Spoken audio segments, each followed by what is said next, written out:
आज हम बात करेंगे निकोला टेस्ला के कुछ ऐसे इन्वेंशन के बारे में जो उनकी डेथ के बाद दुनिया के सामने नहीं आ सके। निकोला टेस्ला ऐसे वैज्ञानिक थे जिनको बचपन से ही नई नई चीज़ों में इन्वेंशन करने में रुचि रखते थे। उन्होंने अपनी ऑस्ट्रिया से इलेक्ट्रिकल इंजीनियरिंग पढ़ाई खत्म करने के बाद सीधा थॉमस एडिसन के पास पहुंचे थे। थॉमस एडिसन को उन्होंने अपने एसी करंट का कॉन्सेप्ट समझाया, पर थॉमस एडिसन ने उनकी इस कॉन्सेप्ट को रिजेक्ट करते हुए अपने डीसी करंट में ही काम करने के लिए बोला था। पर निकोला टेस्ला इससे बिल्कुल भी कन्विंस नहीं थे।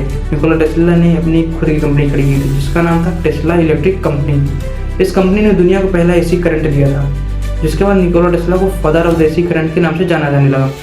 इसके बाद में उनकी रिसर्च इलेक्ट्रिसिटी पर जारी रखी। उन्होंने एक ऐसा डिवाइस बनाना चाहा जो दुनिया को हर कोने में इलेक्ट्रिसिटी को पहुंचा सके, जिसका नाम था स्टीम पावर्ड ऑस्किलेटर। पर यह डिवाइस आज के युग में जाकर जनरेट हो गया।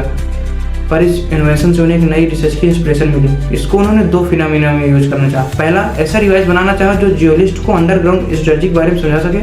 और दूसरा, उन्होंने ऐसा डिवाइस बनाना चाहा यदि उन्हें दुश्मनों के सिस्टम में लगा दिया जाए तो दुश्मनों को ही खत्म कर सकता था। इसके साथ उन्होंने दो डिवाइस बनाए जिसका नाम था टाइडल वेव और डेथ रे। टाइडल वेव ऐसा डिवाइस था जो पानी में लगा दिया जाए तो दुश्मनों के बैटल्स को पानी में समाप्त कर सकता था। दूसरा डेथ रे ऐसा डिवाइस था जो दूर उड़ रहे एयरप्लेन को भी समाप्त कर सकता था। पर निकोला टेस्ला की इन बातों पर कोई विश्वास नहीं कर रहा था। इसी बात को लेकर के निकोला टेस्ला यूएस गवर्नमेंट और रशिया गवर्नमेंट के पास पहुंचे थे, पर कोई भी उनकी बात सुनने के लिए तैयार नहीं था। निकोला टेस्ला ने खुद ही लॉन्च करना चाहा, पर न्यूयॉर्क के एक होटल में मिस्टीरियस सर्कमस्टेंस की वजह से उनकी डेथ हो जाने के कारण यह इन्वेंशन उस समय दुनिया के सामने नहीं आ सका।